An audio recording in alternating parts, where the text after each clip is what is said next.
Witam wszystkich i zapraszam do obejrzenia pierwszego odcinka serii, gdzie chcę wam przedstawić wszystkie gry o Asterixie i Obelixie.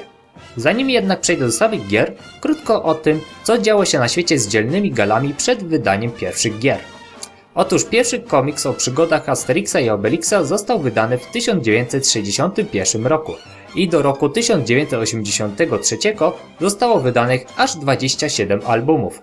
Nakręcono 3 filmy animowane, czyli Przygoda Gala Asterixa w 1967 roku, Asterix i Kleopatra w 1968 oraz 12 prac Asterixa w 1976 roku. O zabawkach, grach planszowych i innych przedmiotach oparte na marce wspominać nie trzeba. Tak więc Asterix i Obelix zdobywali coraz to większą popularność, jednocześnie wychodząc poza ramy komiksów. Ale na horyzoncie pojawił się rynek jeszcze przez nich niezagospodarowany i tak dochodzimy do roku 1983, gdzie na konsolę Atari 2600 zostaje wydana gra pod tytułem Asterix. Fanów Asterixa i Obelixa ucieszył fakt, że gra z ich bohaterami została stworzona. Ale czy była to dobra gra? Otóż niezupełnie. Gracz w tej grze steruje Asterixem, a raczej jego głową, na planszy składającą się z 8 rzędów, gdzie lecą przedmioty i głównym zadaniem jest uzbieranie ich w celu uzyskania jak największej ilości punktów. I to tyle. To jest cała gra. W celu urozmaicenia rozrywki co 50 rzeczy uzbieranych zmienia się ono na inny obiekt, który będzie dawać więcej punktów. Gdy uzbieramy tak około 30 000, to musimy być przygotowani na zmianę ról, gdzie na miejsce głowy Asterixa pojawi się głowa Obelixa. I gra przyspieszy.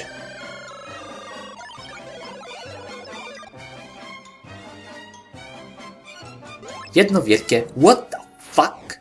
Nie wiem, czy twórcy tej produkcji w ogóle pomyśleli, czego gracze mogą oczekiwać po grze z Asterixem i Obelixem, ale myślę, że bardziej coś w tym stylu.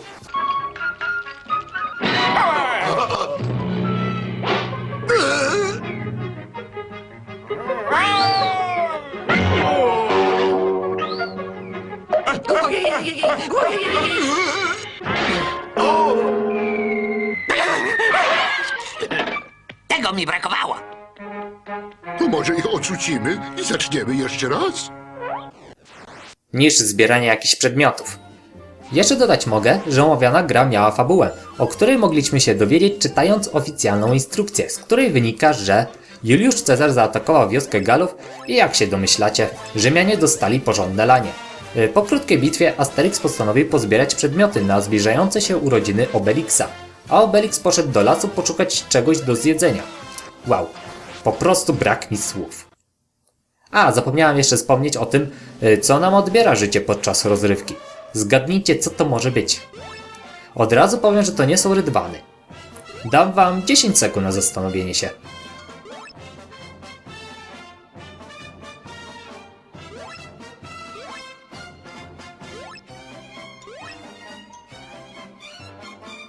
Dobra, poprawna odpowiedź to Lira Cacophonicsa. Nie żartuję. Tak właśnie wskazuje instrukcja do gry. Pozostawię to również bez komentarza. Kolejną rzeczą, do której się przyczepię, jest lenistwo w stworzeniu bohatera. Rany, przecież to jest po prostu prosty sprite, bez załączonej żadnej animacji. Twórcom nie chciało się nawet zaimplementować różnych kolorów, aby chociaż odróżnić wąsy od nosa, włosy od hełmu, a gdzie tam jeden kolor wystarczy, pewnie pomyśleli. A najlepsze w tym wszystkim jest to, że cała gra to prawie że bezczelna kopia innej wcześniej wydanej gry pod tytułem Taz, które różniły się tylko obiektami oraz tym, że Taz miał załączoną prostą animację imitującą jego wirowanie. Krótko mówiąc, jest to strasznie słaby, nieprzemyślany, niespełniających oczekiwań graczy gra. Ale głupi ci programiści, zapewnie powiedziałby Obelix. Ale hej! Jeszcze tego samego roku wyszła inna gra pod tytułem Obelix. Czy to również słaba pozycja jak Asterix? Otóż nie. Naszym zadaniem w grze będzie zbicie jak najwięcej razy Rzymian. Super! W końcu coś, co ludzie oczekiwali po grze z Galami. Ale w jaki sposób damy łupnia Rzymianom? Otóż, sterując Asterixem będziemy najpierw wchodzić w kontakt z Rzymianem, który stanie się biały i na chwilę stanie w miejscu. Jednocześnie na samej górze chodzi sobie Obelix, z czymś, co ma chyba przypominać menhira. Gracz nie ma żadnej kontroli nad ruchami Obelixa, a jedynie ma wpływ na to, w którym momencie ma wypuścić swój menhir, Gdy Menhir trafi w Rzymianina, to otrzymujemy punkty. Gorzej, jak nie zdążymy trafić go przed upływem określonego czasu, to Rzymianin zmieni barwę i zacznie ścigać Asterixa. Jest to jeden z dwóch momentów, kiedy nasz bohater może stracić życie.